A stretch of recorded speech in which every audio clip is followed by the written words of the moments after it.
I thank the gentleman. In this very troubling week, when these very Republican enablers here in Congress have endangered our national security by failing to confront Donald Trump's surrender to Vladimir Putin in Helsinki, today we again witness their total indifference to another very serious national security concern. And unfortunately, just as their refusal to stand up to Trump's denial of this ongoing Russian aggression won't make it go away as a grave threat to our democracy, neither will their ignoring the national security challenge of climate change eliminate reality. In recent years, the challenge that these Republicans have seemed most willing to fight is the war on reality. They particularly find troubling any scientific fact that conflicts with their last campaign rally or their rigid ideology. This administration actually prohibited the Center for Disease Control from including in its budget documents to Congress the terms evidence-based or science-based. They don't want to rely on science as fact.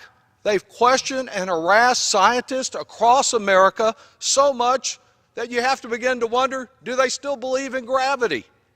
Across America, we are seeing with our own eyes what they refuse to acknowledge.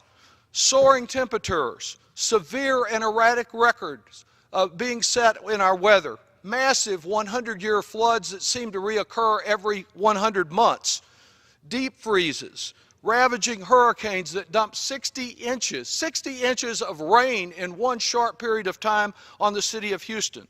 And often at the same time that these disasters are occurring in other parts of America, record droughts, wildfires that are destroying thousands of acres, livelihoods, homes, and all across the country, particularly in the southern states, seldom seen diseases like West Nile virus and Lyme disease afflicting more and more of our neighbors. During the lifetime of my grandchildren, I know that my home state of Texas, America's #1 greenhouse gas polluter, is on schedule to become a very different place, with more of the state looking like the Sonoran Desert, while at the same time our coastal areas, like those that stretch all the way to New England, will find themselves submerged and major metropolitan areas subject to serious harm from storm surges. We, meanwhile, will see, not in the future, but right now, thousands of premature deaths every year because of the air pollutants that are associated with carbon emissions. And around the world, the very severe impact of climate change has already been identified as a major contributing factor. I yield the gentleman an additional 1 minute. The gentleman is recognized for an additional minute. To the disaster in Syria, conflicts in Africa, and what is becoming a growing number of climate refugees. Trump's own defense secretary has acknowledged the need to address climate change and the impact on our military.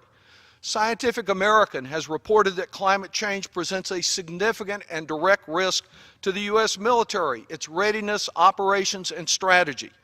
We must treat this as a national security threat. And when you have a security threat, you don't just rely on one weapon.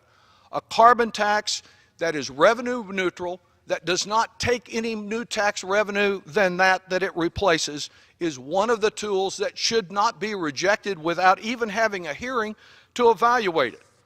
The likelihood of a carbon tax in our future will not be changed by this silly resolution. But as Republicans continue to reject all ways, any ways, of addressing the climate security national challenge, the climate change national security challenge, the future of our planet and our families remains endangered every bit as much as they endanger us by yielding to Vladimir Putin. And I yield back.